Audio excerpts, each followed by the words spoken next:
Assalamualaikum warahmatullahi wabarakatuh.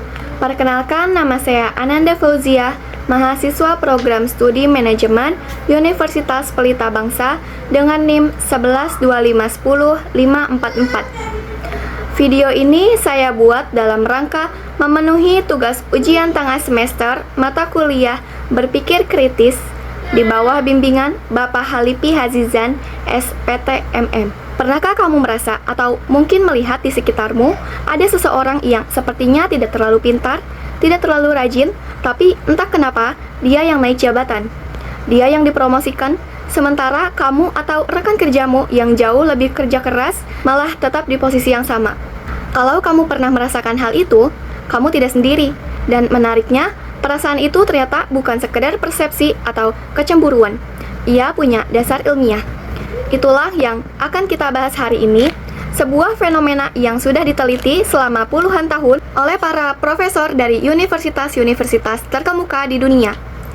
Topik video saya hari ini adalah kenapa orang yang tidak kompeten sering naik jabatan lebih cepat, dan saya akan membahasnya bukan hanya dari satu sudut pandang, tapi menggunakan dua metode berpikir kritis yang akan kita pelajari bersama-sama, yaitu metode berpikir divergent dan metode berpikir convergent. Sebelum kita masuk ke inti pembahasan, izinkan saya menjelaskan terlebih dahulu apa yang dimaksud dengan berpikir kritis, karena inilah fondasi dari keseluruhan analisis yang akan kita lakukan.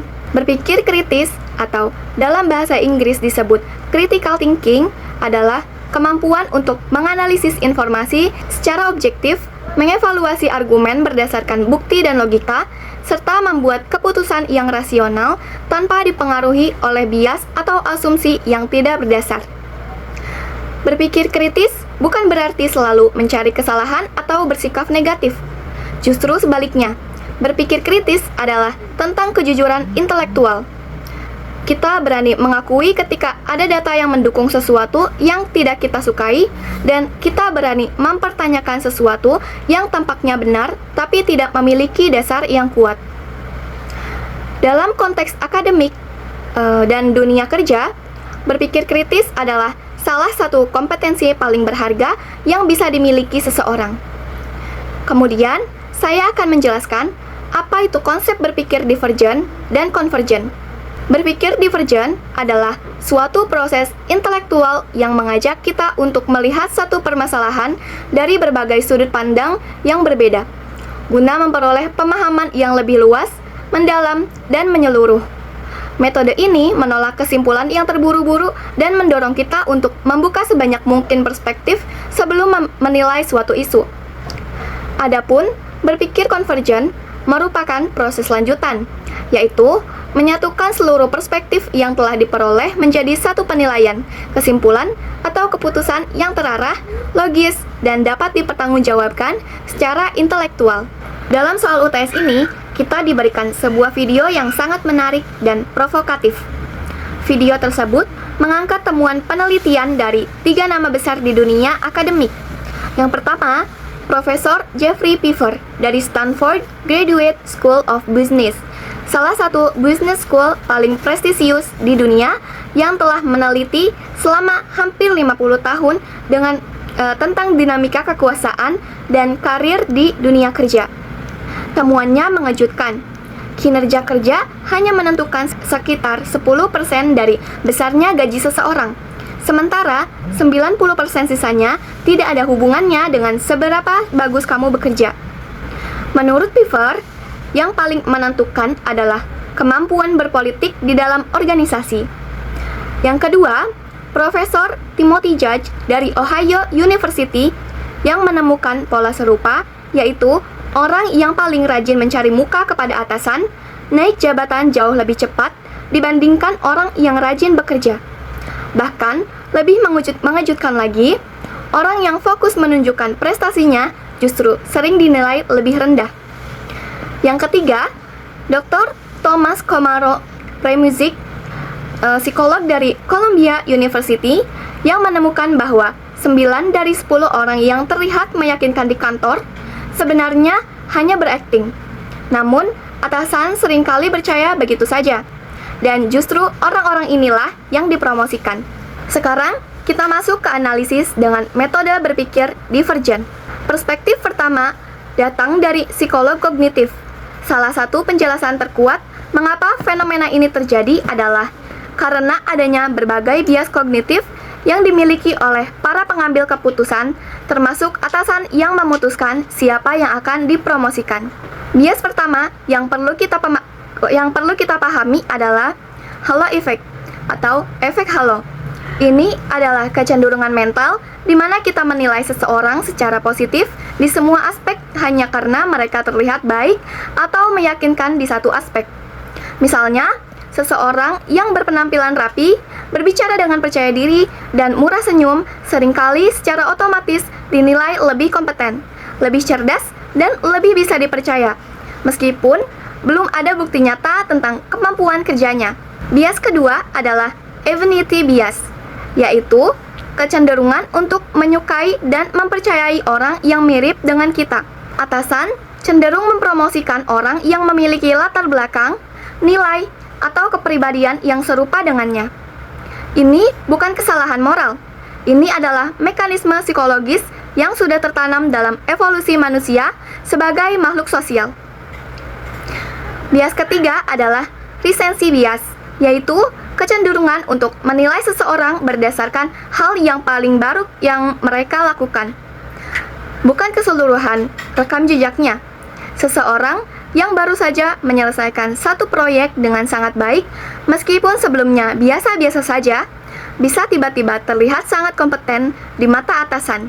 Gabungan dari bias-bias inilah yang membuat sistem evaluasi berbasis kesan jauh lebih berpengaruh dari yang seharusnya. Masih dari bidang psikologi, mari kita lihat dua fenomena yang sangat relevan. Yang pertama adalah efek Dunning-Kruger. Ini adalah temuan dari penelitian David Dunning dan Jason Kruger dari Cornell University pada tahun 1999 yang menemukan bahwa orang dengan kemampuan rendah cenderung secara signifikan melebih-lebihkan kemampuan mereka sendiri. Mengapa? Karena mereka tidak memiliki cukup pengetahuan untuk mengetahui seberapa banyak yang mereka tidak tahu. Dalam konteks kantor, orang yang tidak terlalu kompeten sering tampil dengan kepercayaan diri yang sangat tinggi, seperti ketika berbicara lantang dalam rapat, mengklaim bisa menyelesaikan masalah yang bahkan belum mereka pahami sepenuhnya, dan atasan yang sering harus membuat keputusan cepat sering menginterpretasikan kepercayaan diri tinggi ini sebagai tanda kompetensi. Sebaliknya, ada fenomena yang disebut impostor syndrome. Ini dialami justru oleh orang-orang yang benar-benar kompeten dan berprestasi, tapi secara kronis merasa bahwa mereka tidak layak atas kesuksesan mereka, bahwa mereka hanya beruntung, dan bahwa suatu saat orang lain akan membongkar bahwa mereka sebenarnya tidak sepintar yang dikira. Hasilnya, di ruang rapat, orang yang tidak kompeten berbicara dengan penuh keyakinan, sedangkan orang yang benar-benar kompeten justru lebih berhati-hati, lebih nuansir, lebih banyak mengakui ketidakpastian. Atasan pun salah membaca sinyal ini, yaitu keyakinan tinggi sama dengan kompeten, padahal tidak selalu demikian. Kini, mari kita pindah ke perspektif sosiologi. Pierre Bourdieu, sosiolog Prancis yang sangat berpengaruh, memperkenalkan konsep modal sosial kapital. Ia berargumen bahwa dalam masyarakat dan organisasi ada berbagai jenis modal atau sumber daya yang menentukan posisi seseorang, yaitu modal ekonomi berupa uang dan aset, modal budaya berupa pendidikan dan pengetahuan, dan modal sosial berupa jaringan hubungan, kepercayaan, dan afiliasi sosial. Dalam dunia kerja modern, modal sosial seringkali menjadi faktor penentu yang tidak kalah pentingnya dari modal budaya, bahkan sering lebih menentukan, terutama untuk kenaikan jabatan. Seseorang yang memiliki jaringan luas di dalam dan di luar organisasi, yang dikenal oleh banyak orang di berbagai level hierarki, yang dipercaya oleh stakeholder, itu adalah kunci memiliki akses terhadap informasi, peluang, dan dukungan yang tidak dimiliki oleh orang lain. Ini bukan berarti bahwa membangun jaringan adalah hal yang koruptif atau tidak etis. Justru sebaliknya, ini adalah realitas sosial yang perlu kita pahami dan navigasi dengan cara yang etis dan strategis. Yang perlu kita kritisi adalah ketika sistem organisasi tidak memiliki mekanisme untuk mengimbangi pengaruh modal sosial ini dengan evaluasi kompetensi yang objektif. Dari perspektif ekonomi, ada konsep penting yang disebut principal agent problem. Dalam teori ekonomi, prinsipal adalah pihak yang memiliki tujuan, misalnya pemilik perusahaan yang ingin memaksimalkan profit dan produktivitas. Agen adalah pihak yang bertindak atas nama prinsipal, misalnya manajer atau atasan yang mengelola karyawan. Masalahnya adalah tujuan prinsipal dan agen tidak selalu selaras. Manajer yang memutuskan promosi memiliki kepentingannya sendiri. Ia mungkin mempromosikan seseorang yang loyal kepadanya secara personal, yang tidak akan mengancam posisinya, yang tidak terlalu cerdas sehingga mudah dikendalikan, atau yang membuat dirinya terlihat baik di hadapan atasan yang lebih atas. Akibatnya, keputusan promosi yang dibuat oleh manajer tidak selalu optimal dari perspektif organisasi secara keseluruhan. Ada juga konsep yang disebut turnamen teori. Dalam ekonomi teori bahwa persaingan di tempat kerja mirip dengan turnamen, di mana tidak selalu yang paling bagus yang menang, tetapi yang paling bagus dalam memainkan permainan itu pemenangnya.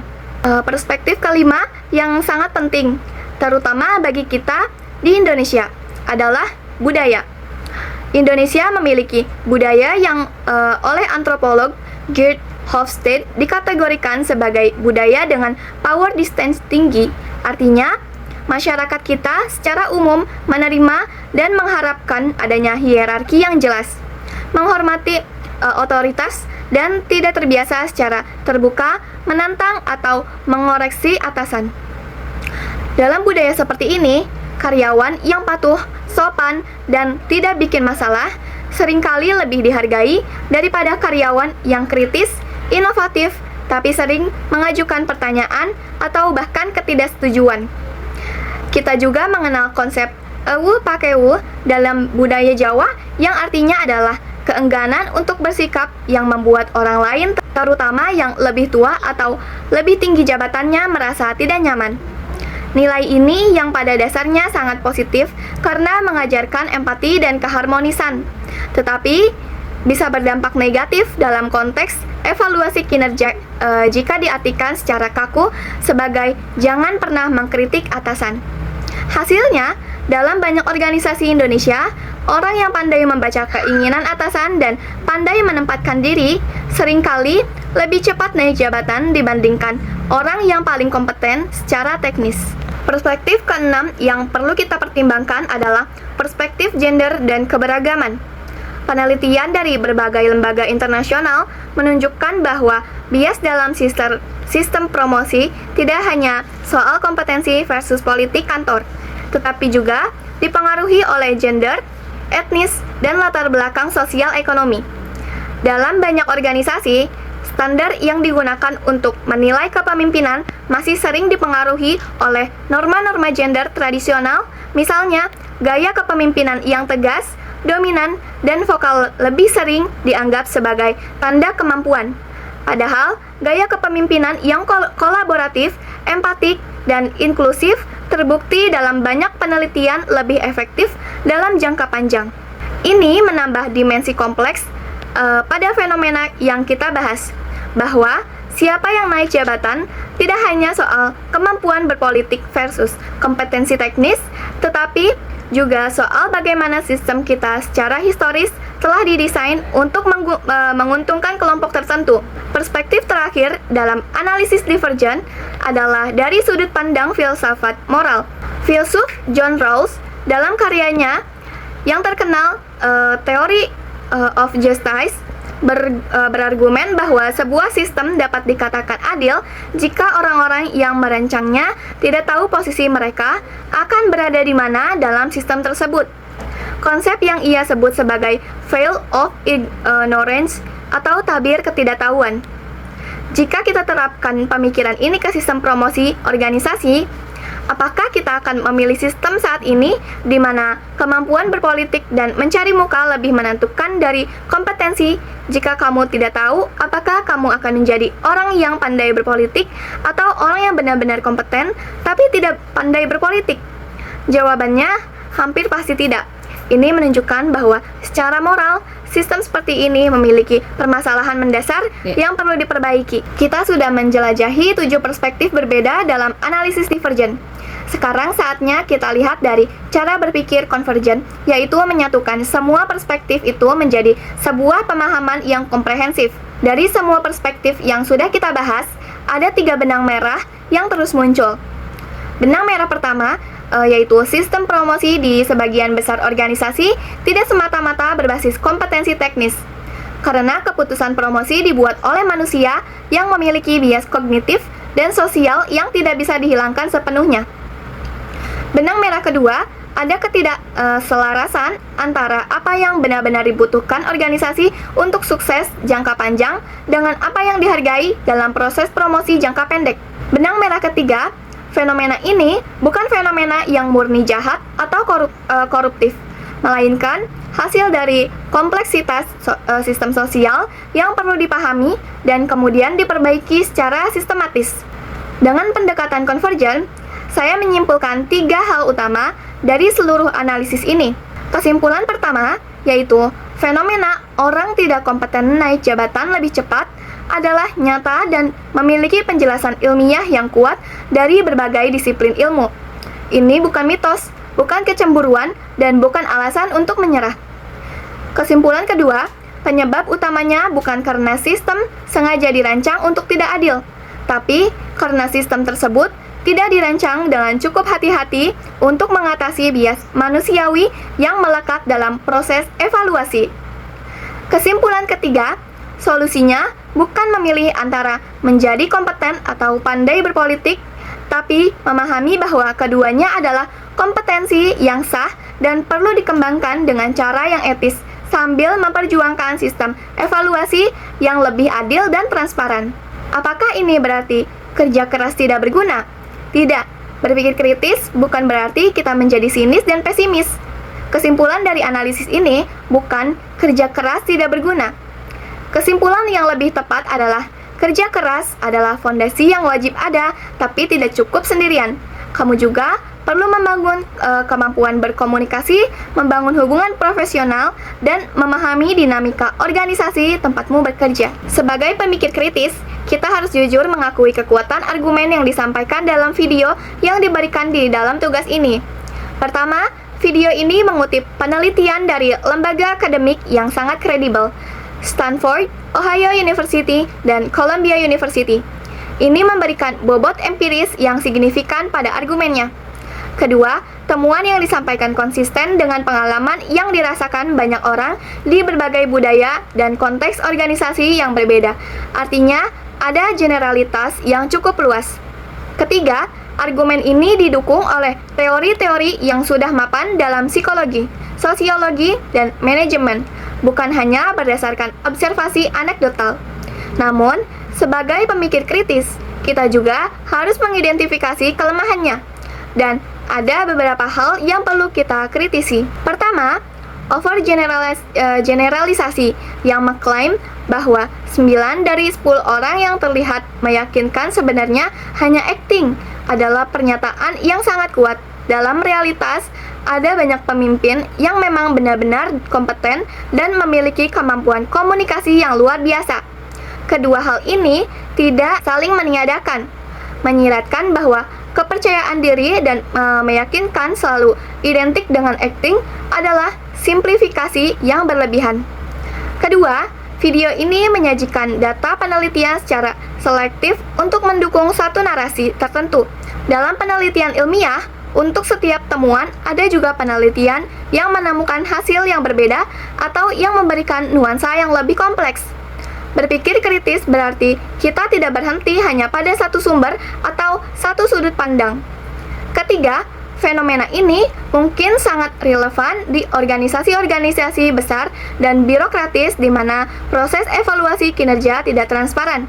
tapi mungkin kurang relevan atau bahkan tidak relevan di perusahaan startup berbasis meritokrasi, di dunia akademik berbasis peer review, atau di profesi-profesi yang hasil kerjanya sangat terukur secara objektif. Keempat, video tersebut menggunakan kata-kata seperti acting, cari muka, nyanggah bos tanpa bikin tersinggung dengan konotasi yang sangat negatif. Tapi secara objektif, kemampuan untuk berkomunikasi dengan efektif, memahami perspektif orang lain, dan membangun hubungan profesional yang positif adalah kompetensi nyata yang sangat berharga dan tidak secara inheren manipulatif atau tidak etis. Kelima, apakah ini berlaku selamanya? Video ini juga tidak mempertimbangkan dinamika jangka panjang. Dalam jangka pendek, mungkin seseorang yang pandai berpolitik bisa naik lebih cepat. Tapi, dalam jangka panjang, ketidakmampuan teknis akhirnya akan terlihat, terutama di posisi-posisi manajerial yang membutuhkan pengambilan keputusan yang substansif. Dari sudut pandang etika manajemen, ada pertanyaan normatif yang harus kita jawab.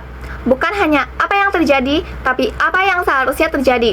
Ketika sebuah organisasi membiarkan sistem promosinya didominasi oleh bias dan politik internal, mereka tidak hanya melukai individu yang layak dipromosikan, mereka juga melukai diri mereka sendiri. Karena dalam jangka panjang, menempatkan orang yang tidak tepat di posisi yang salah akan merugikan seluruh organisasi. Sebagai generasi muda yang akan segera memasuki dunia kerja, apa yang bisa kita lakukan? Kita bisa kembangkan kompetensi teknis secara serius dan konsisten. Ini adalah fondasi yang tidak bisa digantikan. Tanpa kompetensi teknis yang solid, semua strategi lainnya hanya akan bertahan sementara. Selain itu, kita juga harus mengembangkan kemampuan komunikasi. Pastikan kontribusimu terlihat bukan dengan cara yang manipulatif, tapi dengan cara yang jujur dan autentik. Tulis laporan yang jelas dan terstruktur, presentasikan hasilmu dengan percaya diri, dokumentasikan pencapaianmu secara sistematis. Lalu, bangunlah jaringan profesional yang autentik. Jaringan yang baik bukan tentang cari muka, tapi tentang membangun hubungan yang saling menguntungkan dan bermakna. Jadilah orang yang tertarik pada orang lain, yang suka membantu, dan yang bisa dipercaya. Lalu, pelajari dinamika organisasi. Memahami bagaimana keputusan dibuat, siapa yang berpengaruh, bagaimana bernavigasi dalam kompleksivitas sosial. Organisasi adalah kompetensi yang sah dan perlu dipelajari, bukan sesuatu yang harus kamu malu untuk pelajari. Kita bisa memilih lingkungan kerja yang sehat. Saat kamu mencari pekerjaan, jangan hanya melihat gaji dan benefit, teliti juga budaya perusahaan. Bagaimana sistem evaluasi mereka, apakah ada transparansi dalam proses promosi. Lingkungan kerja yang sehat akan membuat kerja kerasmu dihargai dengan lebih adil. Dan terakhir, jangan jadi imposter syndrome. Hargai kemampuanmu sendiri. Jangan biarkan kerendahan hati yang berlebihan membuatmu tidak mau menonjolkan pencapaianmu yang memang layak untuk ditonjolkan. Kita adalah generasi yang hidup di era yang sangat berbeda dengan generasi sebelumnya. Era digital, era transparansi, era di mana rekam jejak seseorang bisa dengan mudah dilihat dan diverifikasi. Ini sebenarnya membawa harapan bahwa sistem yang lebih meritokratis semakin memungkinkan. Di dunia digital, kompetensi teknis bisa dibuktikan melalui portofolio, karya yang dipublikasikan, dan rekam jejak yang terverifikasi, bukan hanya melalui kesan yang diberikan kepada satu atasan. Generasi kita juga semakin kritis terhadap sistem yang tidak adil. Kita semakin berani menyuarakan ketidakadilan, semakin banyak memilih untuk bekerja di organisasi yang memiliki kultur yang sehat, dan semakin sadar bahwa kita memiliki pilihan.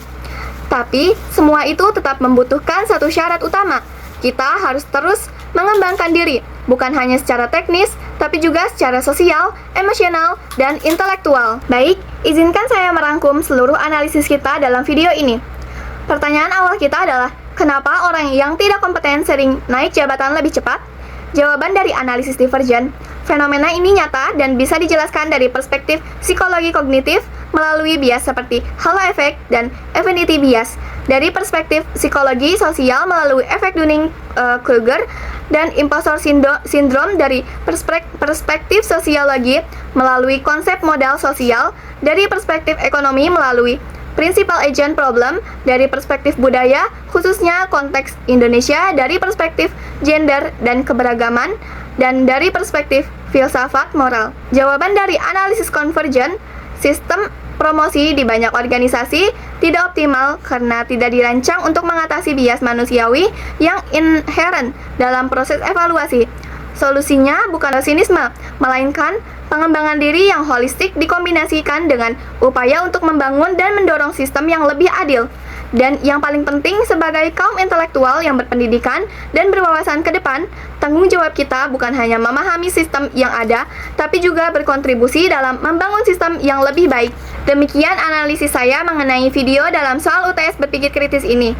Saya harap video ini bermanfaat tidak hanya untuk nilai UTS, tapi juga untuk wawasan kita bersama tentang realitas dunia kerja dan bagaimana kita bisa menavigasinya dengan lebih cerdas. Terima kasih sudah menonton video ini sampai selesai. Apabila ada kekurangan dalam penyampaiannya, saya mohon maaf yang sebesar-besarnya. Wassalamualaikum warahmatullahi wabarakatuh.